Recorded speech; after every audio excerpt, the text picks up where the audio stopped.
தேவ வார்த்தை ஐக்கியத்திற்கு நான் உங்களை வரவேற்கிறேன். நான் ஜெரல் சாண்டியாகோ.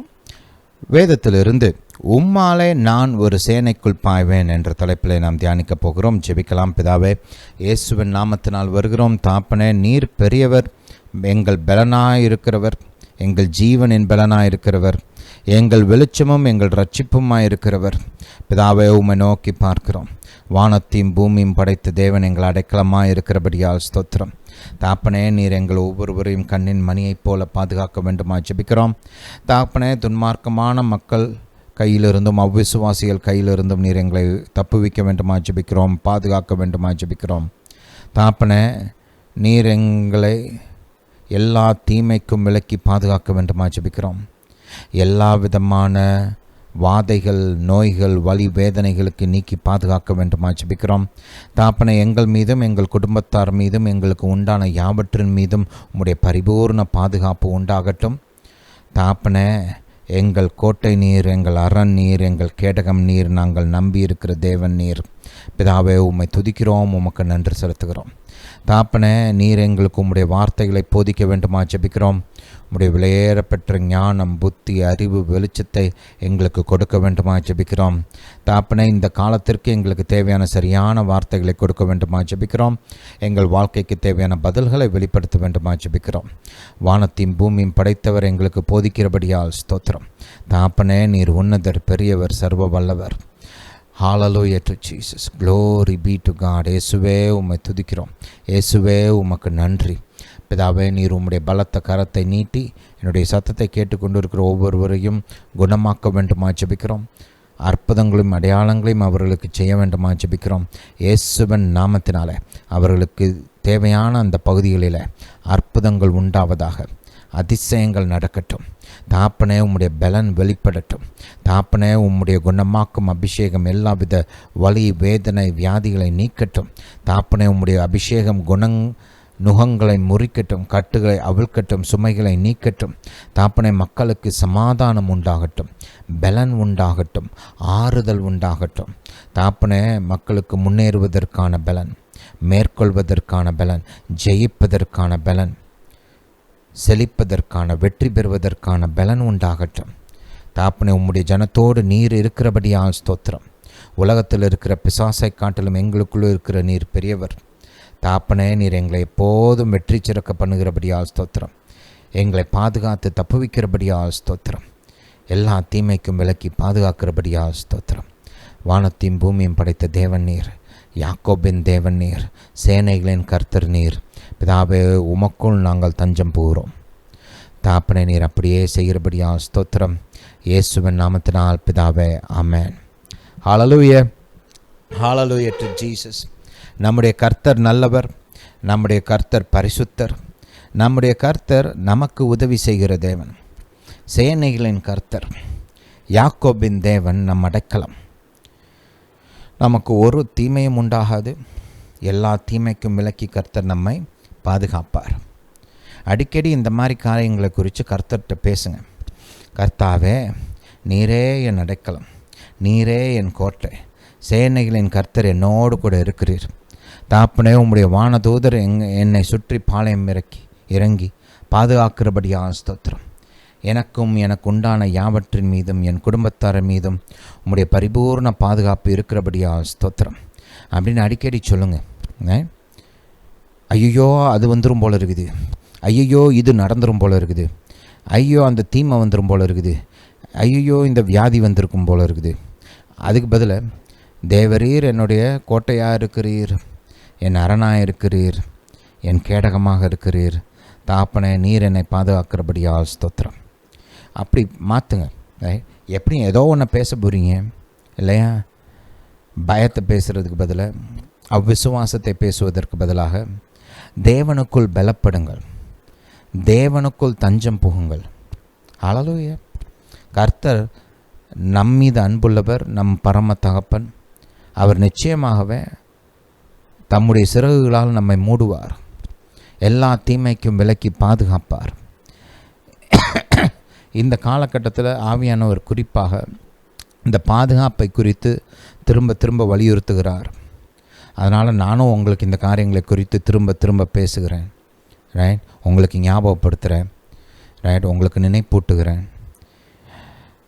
சங்கீதம் 91, சங்கீதம் 23, சங்கீதம் 121, 103 இவைகளெல்லாம் இயேசுவின் நாமத்தில் ஒவ்வொரு நாளும் உங்களுக்காக, உங்கள் குடும்பத்துக்காக, உங்கள் சபைக்காக, நீங்கள் இணைக்கப்பட்ட ஊழியக்காரர்களுக்காக, ரைட், அதுக்கு அவங்களுக்காகலாம் ஜெபிங்க. நம்முடைய தேசத்தில் வசிக்கிற விசுவாசிகளுக்காக, ரைட், அவங்களுடைய பாதுகாப்புக்காக, அவங்க தப்புவிக்கப்படும்படி ஜெபியுங்கள், ரைட். இதெல்லாம் அனுதினமும் செய்யுங்க. இதெல்லாம் நல்லது. இதெல்லாம் நாம் ஒவ்வொருவரும் செய்ய வேண்டும். ஹல்லேலூயா, ஹல்லேலூயா டு ஜீசஸ். சரி, வாசிப்போம். சங்கீதம் 118 முதலாம் வசனத்தை முதல்ல வாசிப்போம். என் பலனாகிய கர்த்தாவே உம்மில் அன்பு கூறுவேன். கவனிங்க, கர்த்தர் யார்? நம்முடைய பலன். கர்த்தர் தான் நம்முடைய பலனின் ஊற்று. அவர் தான் சோர்ஸ். 2வது வசனத்தை கவனிங்க. கர்த்தர் என் கன்மலையும் என் கோட்டையும் என் இரட்சகரும் என் தேவனும் நான் நம்பியிருக்கிற என் துருகமும் என் கேடகமும் என் இரட்சணிய கொம்பும் என் உயர்ந்த அடைக்கலமுமாயிருக்கிறார். ரைட். துதிக்கு பாத்திரராகிய கர்த்தரை நோக்கி கூப்பிடுவேன், ஆதலால் என் சத்துருக்களுக்கு நீங்களாகி ரட்சிக்கப்படுவேன். ஹல்லேலூயா. கவனிங்க, கர்த்தர் நம் பலன். அதை நல்லா ஞாபகம் வச்சுக்கணும். எப்பொழுதுமே கர்த்தருக்குள் நாம் பலப்பட கற்றுக்கொள்ள வேண்டும். நம்ம சொந்த பலன் ஜாஸ்தி உதவாது, ரைட். அதுவும் குறிப்பாக ஆவிக்குரிய சத்ருவாகிய பிசாசுக்கு விரோதமாக, அவனுடைய சேனைக்கு விரோதமாக நம்முடைய சொந்த பலன் பிரயோஜனப்படாது. இயற்கையான காரியங்கள் பிசாசை தடுக்க முடியாது. இயற்கையான பலன்கள் பிசாசை தடுத்து நிறுத்த முடியாது. புரியுதா? நம்முடைய சத்ரு ஆவிக்குரிய சத்ரு. இயற்கையான சத்ருக்கள் இருக்கலாம், பொல்லாத மனுஷர்கள், துன்மார்க்கமானவர்கள், இவங்களாம் நமக்கு விரோதமாக கிளம்பலாம். அது ஒரு சைடு இருக்குது. நான் அப்படிப்பட்ட சூழ்நிலையிலும் கூட பின்னாடி இருந்து செயல்படுவது பிசாசு என்பதை நினைவு கூறுங்க. அதனால்தான் தேவன் சொல்கிறாரு, கர்த்தருக்குள்ளே பலப்படுங்க. இங்கே தாவீது ராஜா இயற்கையான சத்துருக்களுக்கு விரோதமாகவும், ஒரு பக்கம் பிசாசு அவன் சேனைகள் அது இருக்குது. ஆனால் தாவீது ராஜா இயற்கையான விதத்தில் சத்துருக்களுக்கு விரோதமாக யுத்தம் செய்ய வேண்டிய சூழ்நிலையும் இருந்தது. அப்பையும் கூட அவர் பெரிய வீரர், ரைட், யுத்த வீரன், துணிச்சலான மனுஷன், நல்ல திறமை வாய்ந்தவர். வேதம் அதை குறித்து நமக்கு போதிக்குது. ஆனால் தாவீது ராஜா அதை குறித்து பேசவே இல்லைன்றதை கொஞ்சம் கவனிங்களேன். அதுக்கு பிறகு என்ன சொல்கிறார்? கர்த்தர் என் கன்மலை, கர்த்தர் என் கோட்டை, கர்த்தர் என் இரட்சகர், கர்த்தர் என் பலன். அவர் முற்றுமாய் கர்த்தரை சார்ந்து கொள்கிறார். அப்படி முற்றுமாய் கர்த்தரை சார்ந்து கொள்வதனால தான் அவரால் எல்லா நேரமும் ஜெயிக்க முடியுது. யாருக்கூட சண்டை போட்டிங்கன்னா ஒரு சிலர் நம்ம அளவுக்கு பலனுள்ளவங்களாக இருப்பாங்க. ஏதோ யுக்திகளை பயன்படுத்தி கூட அவங்களுக்கு விரோதமாக ஜெயிச்சிடலாம். ஒரு சிலர் பார்த்திங்கன்னா நம்மளை காட்டிலும் பலம் குறைந்தவங்களாக இருப்பாங்க. அதனால் அவங்கள ஈஸியாக ஜெயிச்சிடலாம். நம்ம காட்டிலும் பலன் உள்ளவர்கள் வந்தால் என்ன பண்ணுறது? இப்போ கோலியாத் நிற்கிறான். இப்போ சவுல் ராஜா எத்தனையோ யுத்தங்களை பண்ணார், எத்தனையோ சத்துருக்களை மேற்கொண்டார். ஆனால் திடீர்னு அவர் முன்னாடி கோலியாத் நிற்கிறான். சவுல் ராஜா இஸ்ரவேல் தேசத்தில் இருக்கிற எல்லாரை காட்டிலும் உயரமான மனிதன். அவருடைய இஸ்ரவேலில் இருக்கிறதுலே உயரமான மனிதன் கூட சவுளுடைய தோள்பட்ட அளவுக்கு தான் வருவாங்க. அந்த அளவுக்கு நல்ல உயரமானவர், வாட்டசாட்டமானவர், பல யுத்தங்களை பார்த்தவர், எத்தனையோ யுத்தங்களில் ஜெயித்தவர். ஆனால் அவர் முன்னாடி திடீர்னு கோலியாத் நிற்கிறான். இப்போ பிரச்சனை என்னென்னா, கோலியாத் சவுளை காட்டிலும் இன்னும் அதிகம் உயரமானவன், இன்னும் பலமுள்ளவன், இன்னும் அதிக எக்ஸ்பீரியன்ஸு, அநேக வெற்றிகளை கண்டவன். இப்போ என்ன பண்ணுறது?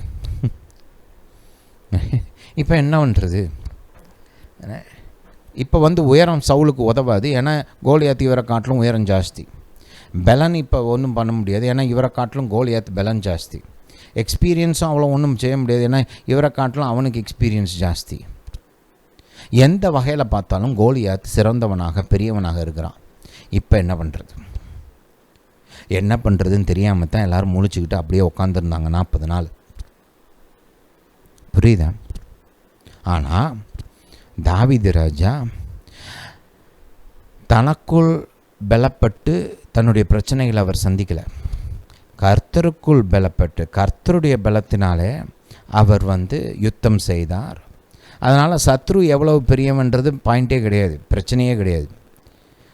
சத்ரு எவ்வளவு உயரம், சத்ரு எவ்வளோ பலம் உள்ளவன், சத்ரு எவ்வளோ எக்ஸ்பீரியன்ஸ் உள்ளவன், அவன் இதுவரை எத்தனை யுத்தத்தில் ஜெயிச்சிருக்கிறான், அதெல்லாம் மேட்டரே கிடையாது. ஏன்னா பலன் தருவது கர்த்தர், கூட வருவது கர்த்தர், ஜெயத்தை கொடுப்பது கர்த்தர். வானத்தையும் பூமியும் படைத்த உன்னதர், பெரியவர், சர்வ வல்லவர். அதனால் இப்போ சத்ரு யார், எவர், எப்படி எக்ஸ்பீரியன்ஸு, எவ்வளோ பலம்ன்றதெல்லாம் மேட்ரே கிடையாது. புரியுதா? ஹல்லேலூயா, ஹல்லேலூயா டு ஜீசஸ். அதனால தான் என்ன சொல்லணும், மறுபடியும் சொல்லுங்கள், கர்த்தருக்குள் பலப்பட வேண்டும். ஹல்லேலூயா. ஏன்னா கவனிங்க, நம்முடைய திராணிக்கு மிஞ்சின காரியங்கள் வரும்போது நம்முடைய சுயபலன் உதவாது. ஆவிக்குரிய காரியங்கள் நமக்கு விரோதமாக கிளம்பி வரும்போது நம்முடைய சுயபலன் பத்தாது. ஹல்லேலூயா. நல்லா மைண்டில் நிப்பாட்டிக்கோங்க. 28ஆம் வசனத்திலேருந்து மறுபடியும் வாசிப்போம். என் கூட நீங்கள் உங்கள் பைபிளை ஓப்பன் பண்ணி வச்சுக்கோங்க, என் கூட சேர்ந்து வாசிங்க. தேவரீர் என் விளக்கை ஏற்றுவீர், என் தேவனாகிய கர்த்தர் என் இருளை வெளிச்சமாக்குவார். உம்மாலே நான் ஒரு சேனைக்குள் பாய்ந்து போவேன். யாராலே? உம்மாலே. எனக்கு பின்னாடி பெரிய படம் இருக்குது, அதனால் நான் சேனைக்குள்ளே பாய்ஞ்சு போவேன். அவங்க எனக்கு கூட சேர்ந்து யுத்தம் பண்ணுவாங்க, என்னை பாதுகாப்பாங்க. அப்படி இல்லை. கர்த்தராலே நான் ஒரு சேனைக்குள் பாய்ந்து போவேன், என் தேவனாலே ஒரு மதிலை தாண்டுவேன். தேவனுடைய வழி உத்தமமானது, கர்த்தருடைய வசனம் புடமிடப்பட்டது. தம்மை நம்புகிற அனைவருக்கும் அவர் கேடகமாக இருக்கிறார். கர்த்தரை அல்லாமல் தேவன் யார்? நம்முடைய தேவனை அன்றி கன்மலையும் யார்? என்னை பலத்தால் இடைக்கட்டி, திரும்ப திரும்ப கவனிங்க, எத்தனை முறை கர்த்தர் என்ன செஞ்சார், கர்த்தருடைய பலன், இதை குறித்து அவர் எத்தனை தடவை திரும்ப திரும்ப பேசுகிறாருன்றதை கவனிங்க. என் வழியை செவ்வாய்ப்படுத்துகிறவர் தேவனே.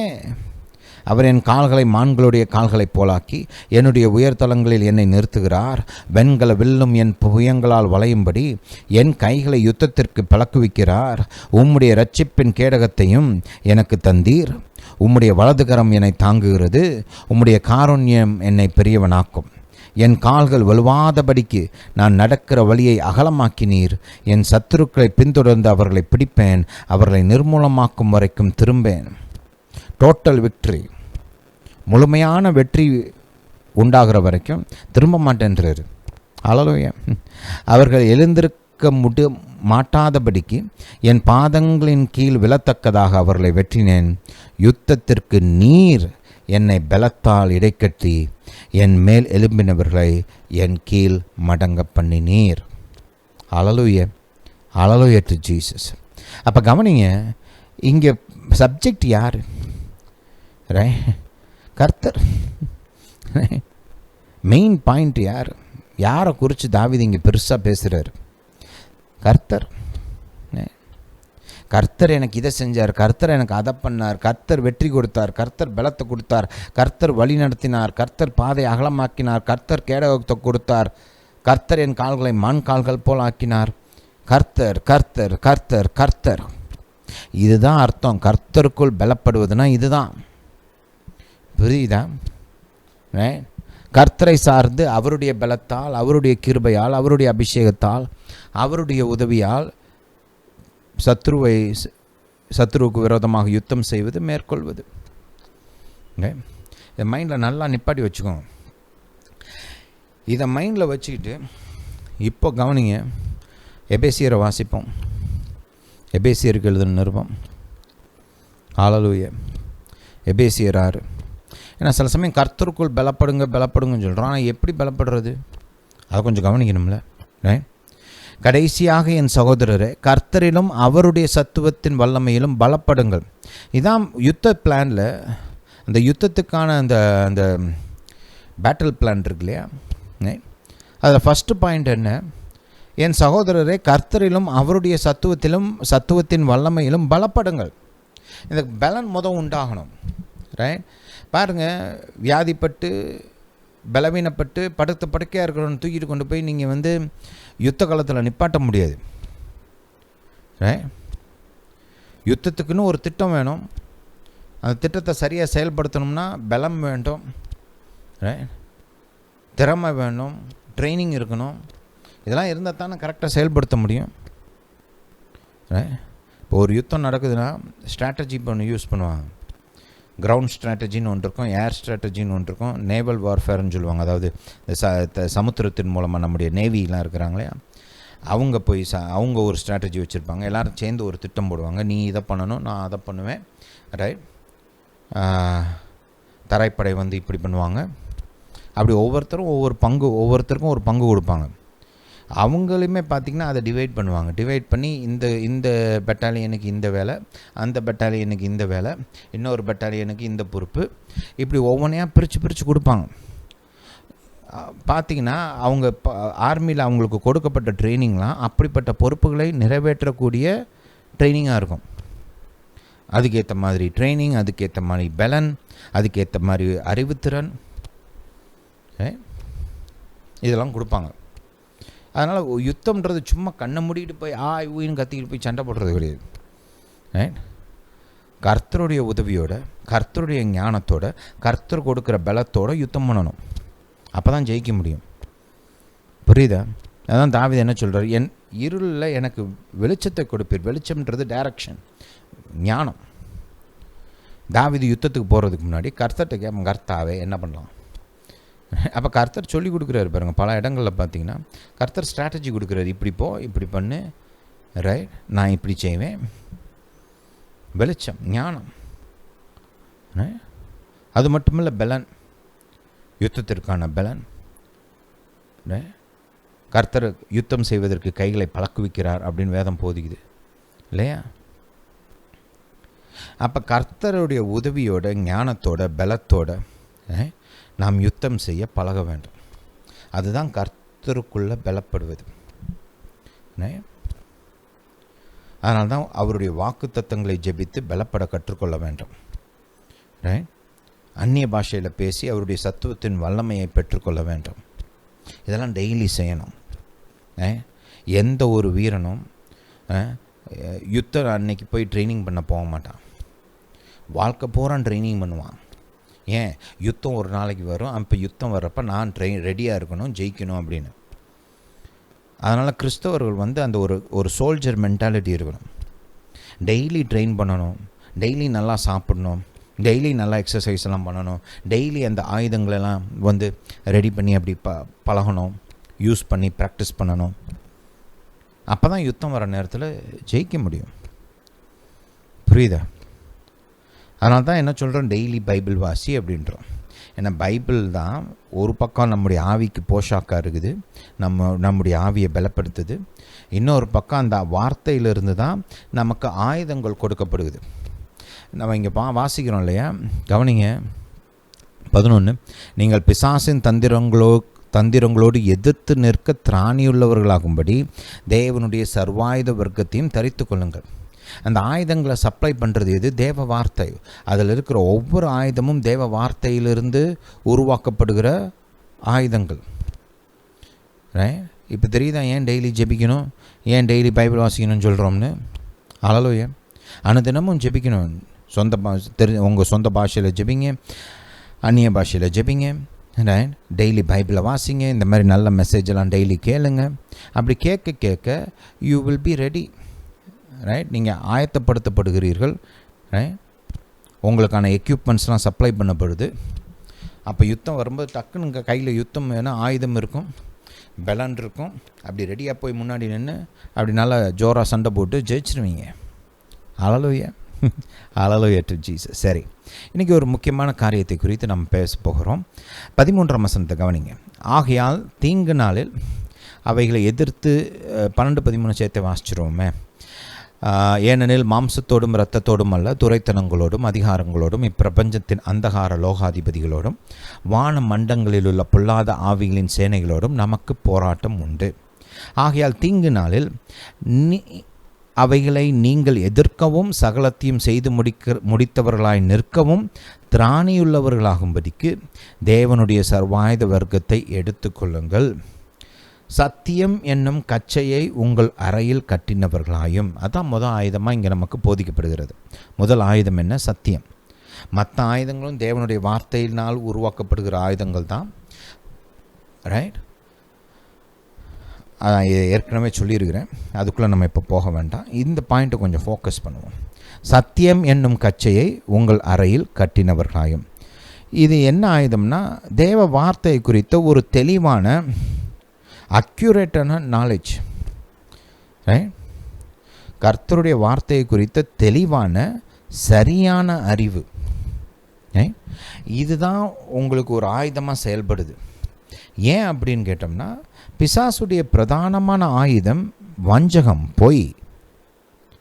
பொய் பிசாசுடைய பிரதானமான ஆயுதமாக இருக்கிறதுனால அவனை எதிர்த்து நீங்கள் யுத்தம் பண்ணும்போது சத்தியம் நம்முடைய பிரதானமான ஆயுதமாக இருக்க வேண்டும்.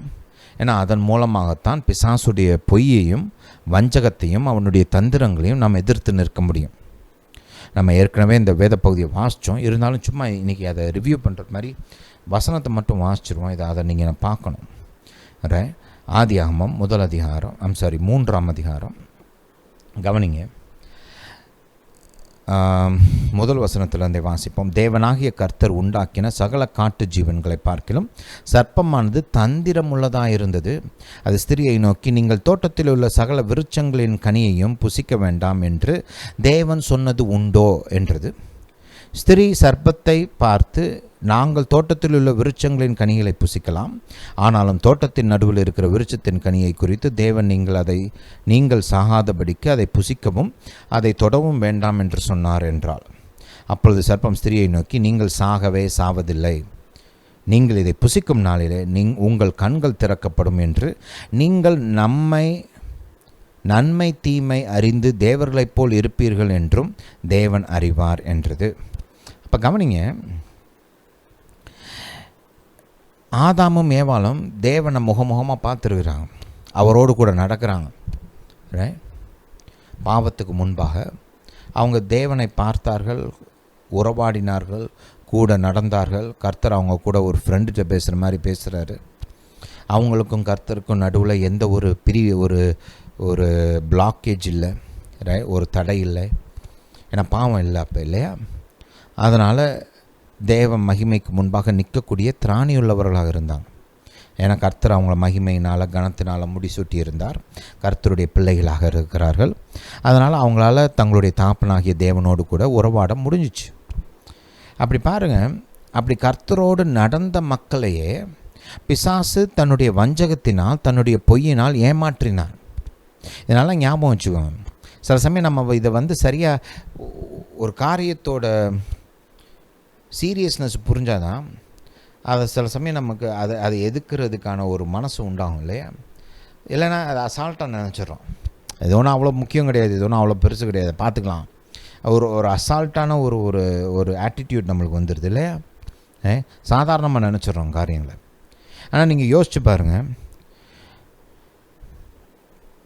கர்த்தரை பார்த்தவர்கள், கர்த்தரால் உருவாக்கப்பட்டோம் என்ற தெளிவான அறிவு உள்ளவர்கள், கர்த்தருடைய நன்மையை ருசி பார்த்தவர்கள், கர்த்தரோடு கூட அனுதினமும் நடந்தவர்கள், பாவமே இல்லாத ஒரு சூழ்நிலையில் வாழ்ந்தவர்கள், அவங்கள கூட பிசாசு தன்னுடைய வஞ்சகத்தினால தன்னுடைய பொய்யினால் ஏமாற்றினான், விழச்செய்தான். புரியுதா?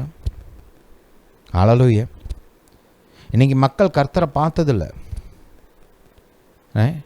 விசுவாசத்தினால் அவரை அறிந்திருக்கிறோம், அவர் வார்த்தையின் மூலமாக அவரை அறிந்திருக்கிறோம். அவருக்கும் நமக்கும் இருக்கிற அந்த உறவு விசுவாசத்தினால் உண்டான உறவு, இல்லையா? அப்போ கவனிங்க, இப்படிப்பட்ட நேரத்தில் வாழ்கிற நமக்கு சத்தியத்தை குறித்த அறிவு இன்னும் எவ்வளவு முக்கியம். அவங்களே வஞ்சிச்சானா நம்மளை வஞ்சிக்கிறது இன்னும் எவ்வளவு சுலபம். ஹல்லேலூயா. நம்ம கூட கர்த்தர் இருக்கிறார், நம்ம பாதுகாப்பார், அதெல்லாம் தெரியும், இல்லை தெரியாமலாம் இல்லை. நம்ம இவ்வளோ நேரம் அதைத்தானே பேசிகிட்டு இருந்தோம். ஆனால் கொஞ்சம் சூழ்நிலையை புரிஞ்சுக்கணும் நீங்கள். ஏன்னா இந்த சத்தியத்தோட முக்கியத்துவம், அந்த சத்தியத்தின் அறிவை பெற்றுக்கொள்வதின் முக்கியத்துவத்தை நம்ம விளங்கிக்கணும்னா டேஞ்சர் எவ்வளவு பெருசு எவ்வளவு ரியல்ன்றது தெரியணும். நம்முடைய எதிராளி எப்படிப்பட்டவன், அவனுடைய திறமை என்ன, அவன் என்ன செஞ்சுருக்கிறான், எப்படி செஞ்சுருக்கிறான், இதெல்லாம் நம்மளுக்கு விளங்கணும். புரியுதா? பாருங்க, நம்ம இதே மாதிரி தான் நம்முடைய ஆண்டவராக இயேசுவிடத்தில் வந்தான் என்பதை நம்ம பார்த்தோம். அவர் எப்படி ஞானத்தினாலும் சத்தியத்தை குறித்த அந்த தெளிவான அறிவினாலும் பிசாசை மேற்கொண்டார் என்பதையும் நம்ம பார்த்தோம் இல்லையா? ஒரு முக்கியமான காரியத்தை கவனிங்க. இதே பாயிண்டில் நான் உங்களுக்கு இன்னொரு காரியத்தை காண்பிக்கிறேன். வெளிப்படுத்தின சுவிசேஷத்தை கொஞ்சம் கவனிங்களேன்.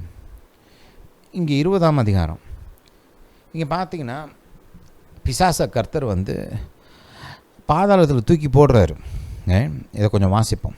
ஒரு தூதன் பாதாளத்தின் முதல் வசனத்திலிருந்து பாதாளத்தின் திறவுகோலையும் பெரிய சங்கிலியும் தன் கையில் பிடித்து கொண்டு வானத்திலிருந்து இறங்கி வர கண்டேன். பிசாஸ் என்றும் சாத்தான் என்றும் சொல்லப்பட்ட பழைய பாம்பாகிய வலு சர்ப்பத்தை அவன் பிடித்து அதை 1000 வருஷம் அளவும் கட்டி வைத்து அந்த 1000 வருஷம் நிறைவேறும் வரைக்கும் அது ஜனங்களை, கவனிங்க, கர்த்தர் என்ன செஞ்சார்? அது ஜனங்களை மோசம் போகாதபடிக்கு அதை பாதாளத்தில் தள்ளியடைத்து அதன் மேல் முத்திரை போட்டான். கர்த்தர் எதை தடுத்து நிப்பாட்டணும்னு பிசாசை ஜெயிலில் போடுறாரு, பாதாளத்தில் போடுறாரு? அவன் மக்களை மோசம் போக்காதபடிக்கு, அதாவது ஏமாற்றாதபடிக்கு, பொய்யினாலும் வஞ்சகத்தினாலும் மக்களை ஏமாற்றாதபடிக்கு அவனை பாதாளத்தில் சிறையில் வைத்தார் இல்லையா? அதான் மோட்டிவ். கவனிங்க, ரைட்?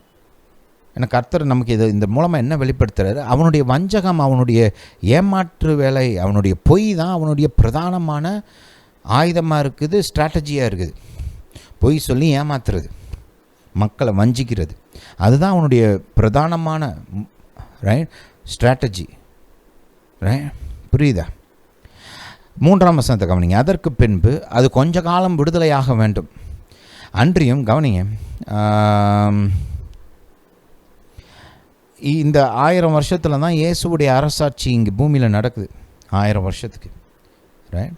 இந்த 1000 வருஷமும் பூமியில் மக்கள் இயேசுவை கண்களால் பார்த்தார்கள். இப்போ நம்மளை மாதிரி விசுவாசத்தினால் கர்த்தரை அவங்க நம்பி அவரோடு கூட ஒரு உறவை வளர்த்து கொள்ளவில்லை. அவங்க நேருக்கு நேர் பார்க்குறாங்க. ஹல்லேலூயா! கண்ணால் பார்க்குறாங்க. இயேசு வானத்தை திறந்து பூமிக்கு வந்துட்டார். இப்போ வெளிப்படுத்தின சுவிசேஷம் 19ஆம் அதிகாரத்தில் வானம் திறக்கப்படுகிறது. கர்த்தர் தன்னுடைய சேனைகளோடு பூமிக்குள்ளே அந்த கிறிஸ்துவையும் அவருடைய சத்துருக்களையும் அழித்து போடுகிறார்.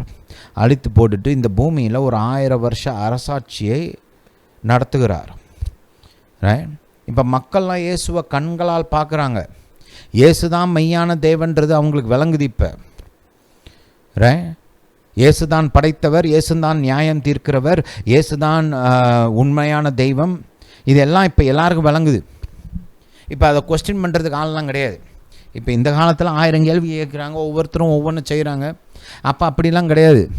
எல்லாருக்கும் இயேசுதான் மெய்யான தேவன் நல்லா தெரியுது, திட்டவட்டமாக தெளிவாக தெரியுது. இயேசுதான் ராஜா, பூமி அனைத்துக்கும் ராஜா. இயேசுதான் அரசாளுகிறார். அவருடைய அரசாட்சி எப்படி இருந்திருக்கும் யோசித்து பாருங்கள். நீங்கள் பைபிளில் படித்து பார்த்தீங்கன்னா அந்த அரசாட்சி ஒரு சபிக்கப்பட்டவன் என்று சொல்கிறவன் கூட 100 வருஷம் வாழ்ந்தானா. மக்களுக்கு நீடித்த ஆயுள், ஞானமான அரசாட்சி, நீதி, நியாயம் எல்லாம் செயல்படுத்தப்படுகிறது. செழிப்பு, சமாதானம், சந்தோஷம், இப்படி எல்லா விதமான நன்மைகளும் பூமியில் நிரம்பி இருக்குது. ஏன்னா இயேசுடைய அரசாட்சி இல்லையா? அந்த அரசாட்சி கீழே மக்கள் இருக்கிறாங்க. இயேசுவை கண்களால் பார்க்குறாங்க, அவருடைய அன்பை ருசி பார்க்குறாங்க, அவருடைய நன்மையை ருசி பார்க்குறாங்க. எல்லாத்தையும் பார்த்துட்டு எல்லா நன்மைகளையும் ருசி பார்த்துட்டு கர்த்தரையும் நல்லா தெளிவாக அறிஞ்சு வச்சுருக்கிறாங்க. நம்மளை மாதிரி இப்போ நம்ம பைபிளில் சொல்லப்பட்ட காரியங்களை குறித்து நிறைய பேர் கேட்குறாங்க. அது எப்படி வந்தாருன்றீங்க, திரும்ப வருவாருன்றீங்க, யார் நம்புறது அப்படின்லாம் கேட்குறாங்கல்ல. அந்த காலத்தில் அப்படிலாம் கேட்க முடியாது. ஏன்னா வருவேன்னு சொன்னவர் வந்துட்டார், யுத்தம்லாம் பண்ணி தோக்கடிச்சிருக்காரு, வானத்திலேருந்து வந்தாருன்னு எல்லாரும் பார்க்குறாங்க. அவர் வல்லமை, அவருடைய மகத்துவம், அவருடைய அன்பு, அவருடைய ஞானம், அவருடைய இரக்கம் எல்லாம் வெளிப்படையாக காண்பிக்கப்படுகிறது. எல்லாரும் அது வெளிப்படையாக வாழ்க்கையில் ருசி பார்க்குறாங்க, அனுபவிக்கிறாங்க. இப்படி 1000 வருஷம் கடந்து, 1 வருஷம் 2 வருஷம் இல்லைங்க, இல்லை 10 வருஷம் 20 வருஷம் இல்லை, 1000 வருஷம் இதை அனுபவிக்கிறாங்க மக்கள். அனுபவிச்சதுக்கு அப்புறம் இப்போ பிசாசு மறுபடியும் கட்டவிழ்க்கப்படுகிறான். 7வது வசனத்தை கவனிங்க. அந்த 1000 வருஷம் முடியும் போது சாத்தான் தன் காவலில் இருந்து விடுதலையாகி பூமியின் 4 திசைகளும் உள்ள ஜாதிகளாகிய கோக்கையும் மாகோக்கையும் மோசம் போக்கும்படிக்கும், மறுபடியும் அண்டர்லைன் பண்ணுங்க அந்த வார்த்தையை, மோசம் போக்கும்படிக்கும், அதாவது ஏமாற்றும்படிக்கு அவர்களை யுத்தத்திற்கு கூட்டிக் கொள்ளும்படிக்கும் புறப்படுவான். அவருடைய தொகை கடற்கரை மணலத்தனையாக இருக்கும். அவர்கள் பூமி எங்கும் பரம்பி பரிசுத்தவான்களுடைய பாலத்தையும் பிரியமான நகரத்தையும் அழைத்து கொண்டார்கள். கவனிங்க, இப்போ இங்கே இந்த இந்த இந்த வஞ்சிக்கப்பட்டவர்களாம் நரகத்திலிருந்து புறப்பட்டு வந்தவங்க கிடையாது. இயேசுடைய அரசாட்சியில், 1000 வருஷ அரசாட்சியில் வாழ்ந்த ஜனம், இயேசுவை கண்ட ஜனம், நேருக்கு நேராக கண்ணால் பார்த்தவங்க, இயேசுடைய வல்லமையை பார்த்தவங்க, இயேசுடைய அன்பை ருசி பார்த்தவங்க, இயேசுடைய இரக்கத்தை, அவருடைய நன்மைகளை ருசி பார்த்த ஜனம், 1000 வருஷம் இயேசுவை கண்களால் கண்ட ஜனம். இப்போ சுவிசேஷ காலத்தில் இவர் தான் கிறிஸ்துவான் கேள்விலாம் இருந்துச்சு இல்லையா? ரைட். அநேகம் பேர் கேட்குறாங்க, ஒரு சிலர் நம்ப மாட்டேன்னு சொன்னாங்க. இப்போ அப்படிலாம் கிடையாது. இப்போ எல்லாருக்கும் தெரியுது இவர் தான் கிறிஸ்து. நான் தான் கிறிஸ்துன்னு சொன்னால் அந்த கிறிஸ்துவை தூக்கிட்டார் ஆல்ரெடி. இப்போ அவன் அக்னி கடலில் வந்துக்கிட்டு இருக்கிறான். இப்போ யாருக்கும் எந்த டவுட்டும் கிடையாது, யார் கிறிஸ்து யார் கர்த்தர் ஒன்றும் கிடையாது. 1000 வருஷம் ஆட்சி செய்கிறாங்க, ஏசப்பாவோட ஆட்சியை பார்க்குறாங்க. அந்த 1000 வருஷம் ஆட்சிக்கு அப்புறம் பிசாசு போய் இயேசுவை குறித்து பொய் சொல்லுகிறான். இயேசுவுக்கு விரோதமாக அவங்களை கலகம் பண்ண தூண்டுகிறான் தன்னுடைய பொய்களின் மூலமாக. அந்த மக்களும் வஞ்சிக்கப்பட்டார்கள் என்பதை கவனிங்க. இப்போ நம்முடைய சத்ரு ஒரு சாதாரண ஏதோ ஒரு கேலிக்கூத்தான ஒரு கோமாளி கிடையாது. சில சமயம் நம்ம அப்படி பேசுகிறோம் இல்லையா? ரைட். இவன் ஈஸியாக டீல் பண்ணக்கூடிய ஒரு சாதாரண கோமாளி கிடையாது. கர்த்தரை பார்த்த, இயேசுவை ருசி பார்த்த ஜனங்களையே ஏமாத்தினவன். முந்தி ஆதாம் ஏவாளை ஏமாத்தினவன் 1000 வருஷ அரசாட்சியின் போது வாழ்ந்த மக்களையும் வஞ்சிக்கிறான். நம்ம டீல் பண்ணிகிட்டு இருக்கிறது இப்படிப்பட்ட ஆள். புரியுதா? அப்போ கர்த்தரை கண்ணால் கண்டு அவரோடு நடந்து அவரை ருசி பார்த்த ஜனங்களே அவனால் வஞ்சிக்க முடியும்னா இன்றைக்கி நம்ம நிலைமை என்ன? நாம் வஞ்சிக்கப்படாமல் இருக்கணும்னா அதுக்கு ஒரு சில காரியங்கள்லாம் செய்யணும். ஆட்டோமேட்டிக்காக நடக்கும்னு நினைக்கக்கூடாது. அதனால தான் பவுல் அப்போஸ்தலன் என்ன சொல்கிறாரு, இந்த எண்ணங்களெல்லாம் பேக்ரவுண்டில் வச்சுக்கிட்டு இப்போ அந்த எபேசியர் வசனத்தை மறுபடியும் வாசிப்போம். கவனிங்க. எபேசியருக்கு எழுதப்பட்ட நிருபம் 6ஆம் அதிகாரம். அதனால தான் இவர் சொல்கிறாரு, ஏன்னா நம்முடைய சுய பலத்தினால் அவனை எதிர்த்து நிற்க முடியாது, வஞ்சனையிலிருந்து தப்பிக்க முடியாது, எந்த மனுஷனாலையும் முடியாது. நீங்கள் எவ்வளோ இன்டெலிஜெண்ட்டாக இருங்க, எத்தனை டிகிரி வச்சுருங்க, ரைட், இயற்கையான காரியங்கள்னால இந்த பிசாசுடைய வஞ்சனை எதிர்த்து எந்த மனுஷனாலையும் நிற்க முடியாது, மேற்கொள்ள முடியாது, ஜெயிக்க முடியாது. இதை உங்கள் மைண்டில் நல்லா நிறுத்தி வச்சுக்கோங்க. பிசாசையும் அவன் சேனையும் மேற்கொள்ள வேண்டுமென்றால், அவனுடைய வஞ்சனையும் அவனுடைய பொய்களையும் நாம் மேற்கொள்ள வேண்டுமென்றால் நாம் ஒன்று செய்யணும். கடைசியாக என் சகோதரரே, கர்த்தரிலும் அவருடைய சத்துவத்தின் வல்லமையிலும் பலப்படுங்கள். நீங்கள் பிசாசின் தந்திரங்களோடு எதிர்த்து நிற்க திராணியுள்ளவர்களாகும்படி. பாருங்கள், அவனுடைய தந்திரங்களை எதிர்த்து நிற்க திராணி எப்போ உண்டாகும்னா கர்த்தருக்குள்ளே பலப்படணும், கர்த்தருடைய சத்துவத்தின் வல்லமையில் பலப்படணும், அவருடைய வார்த்தையை அறிந்து வைத்திருக்க வேண்டும், அந்த வார்த்தையின் ஆயுதங்களை அறிந்து அதை பயன்படுத்த தெரிந்திருக்க வேண்டும். அப்படிப்பட்ட ஒரு மனுஷனால் மட்டும்தான் பிசாசின் வஞ்சனைக்கு தப்ப முடியும், பிசாசின் வஞ்சனைகளை பொய்களை மேற்கொள்ள முடியும். இந்த யுத்தம் ஒரு பக்கம் நம்ம இப்படி சொல்லலாம், கர்த்தருக்கும் பிசாசுக்கும் நடக்கிற யுத்தம்னு சொல்லலாம். இன்னொரு விதத்துலையும் இதை நம்ம போர்ட்ரே பண்ணலாம். ரைட். இது சத்தியத்திற்கும் வஞ்சனைக்கும் பொய்க்கும் நடக்கிற யுத்தம். ஒரு பக்கம் சத்தியம், இன்னொரு பக்கம் பொய், வஞ்சனை. ஒரு பக்கம் வெளிச்சம், இன்னொரு பக்கம் அந்தகாரம்.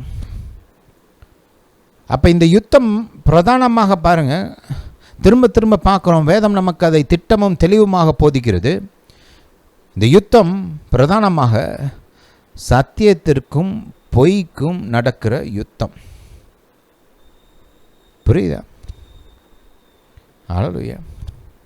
சத்தியத்திற்கும் வஞ்சனைக்கும் நடக்கிற யுத்தம்.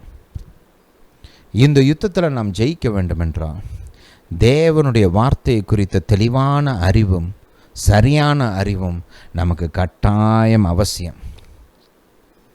இந்த தேவ வார்த்தையின் அறிவு இல்லாமல் நம்மளால் எதிர்த்து நிற்க முடியாது.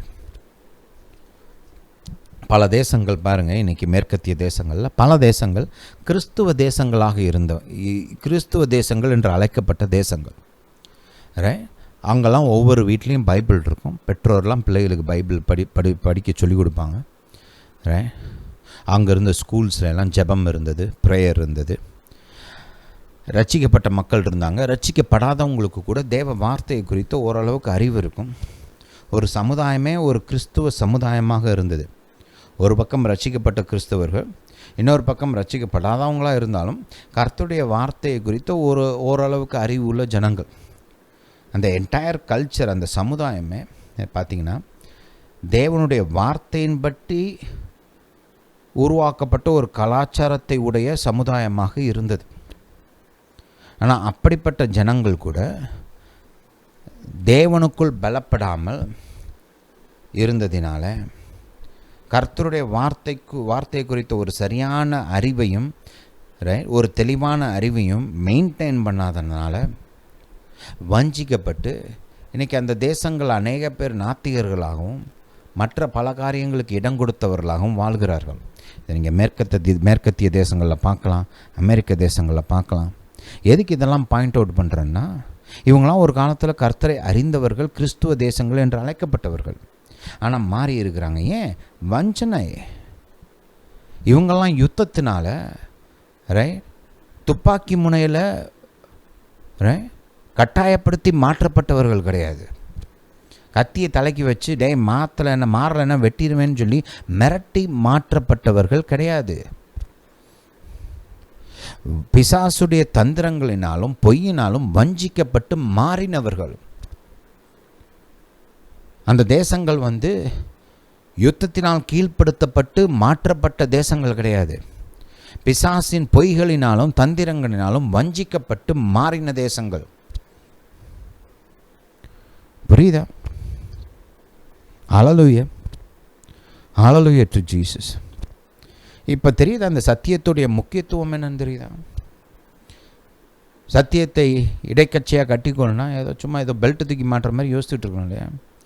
அது கரெக்டான பிக்சர் தான். ஆனால் அதோடைய முக்கியத்துவம் பாருங்கள்.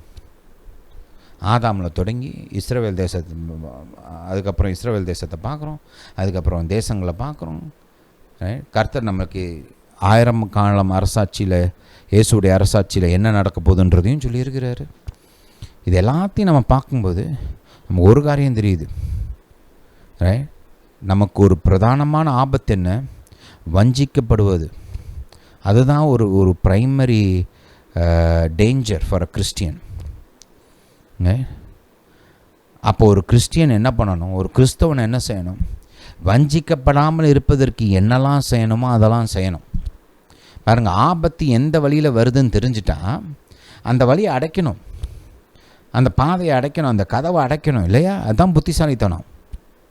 அப்போ ஒவ்வொரு கிறிஸ்தவனுக்கும் ஆபத்து இந்த வஞ்சனை, பொய், வஞ்சிக்கப்படுவது இதுதான் அப்படின்னு தெரிஞ்சிருச்சு நம்மளுக்கு. இப்போ அப்போ நம்ம என்ன செய்யணும்? அந்த வஞ்சனைக்கு தப்பும்படி தேவ வார்த்தைக்குள்ளே நாம் மூழ்க வேண்டும். தேவ வார்த்தையை அனுதினமும் நிறையா வாசிக்கணும். நம்ம வாழ்கிற கட்டங்கள் இந்த ஒரு அதிகாரம், 6 அதிகாரம் இதெல்லாம் பத்தாதுங்க. நான் சொல்கிறேன் உங்களுக்கு, நிறையா வாசிங்க. என்னென்னத்தையோ பார்க்குறோம். ஃபேஸ்புக்கை ஓப்பன் பண்ணி ஒரு 1/2 மணி நேரம் 1 மணி நேரம் பார்க்குறோம். ஒரு 1/2 மணி நேரம் பைபிள் படிக்க முடியாதா? இல்லை 1 மணி நேரம் பைபிள் படிக்க முடியாதா? ஏன் கேட்குறேன் நான் உங்களுக்கு. படிங்க. படிக்கிறதுனால ஆசீர்வாதம் தான் உண்டாகுமே தவிர உங்களுக்கு எந்த தீமையும் உண்டாகாது. இன்னும் நல்லா இருப்பீங்க. ஆபத்திலிருந்து பாதுகாக்கப்படுவீர்கள், வஞ்சனையிலிருந்து பாதுகாக்கப்படுவீர்கள். வாழ்க்கை நல்லா இருக்கும். புரியுதா? நேரம் எடுத்து படிங்க, நேரம் எடுத்து இந்த மாதிரி மெசேஜ்லாம் டெய்லி கேளுங்க. இதுதான் உங்கள் வாழ்க்கையை பாதுகாக்கும். ரைட்? வாழ்க்கையில் வெற்றியை உண்டாக்கும், மேற்கொள்கிறவர்களாக உங்களை மாற்றும், ஜெயிக்கிறவர்களாக வாழ வைக்கும். புரியுதா? தேவ வார்த்தையாக சத்தியத்திற்கு முக்கியத்துவம் கொடுங்க. அதை நீங்கள் வாசிக்க வாசிக்க, தியானிக்க தியானிக்க, இந்த மாதிரி நல்ல போதனைகள்லாம் கேட்க கேட்க உங்களுக்குள்ள பலன் உண்டாகும், ஞானம் உண்டாகும், தெளிவான அறிவு உண்டாகும். ஆயுதங்களை எப்படி பயன்படுத்தணும், ஆயுதங்களை எப்படி செயல்படுத்தணும், அதெல்லாம் கற்றுக்குவீங்க. வெற்றி பெற கற்றுக்கொள்வீர்கள். புரியுதா? ஒவ்வொரு நாளும் பைபிள் வாசிக்கும் போது அது ட்ரைனிங் மாதிரி நினச்சி பண்ணுங்கள். ஜெயிப்பதற்கான ட்ரைனிங், முன்னேறுவதற்கான ட்ரைனிங், மேற்கொள்வதற்கான ட்ரைனிங் அப்படி நினச்சி பண்ணுங்கள். ஹல்லேலூயா, ஹல்லேலூயா டு ஜீசஸ். இந்த போதனையை கேட்டபடியால் நன்றி. கர்த்தர் உங்களை ஆசீர்வதிப்பாராக. நம்முடைய இயேசு ராஜா சீக்கிரம் வருகிறார்.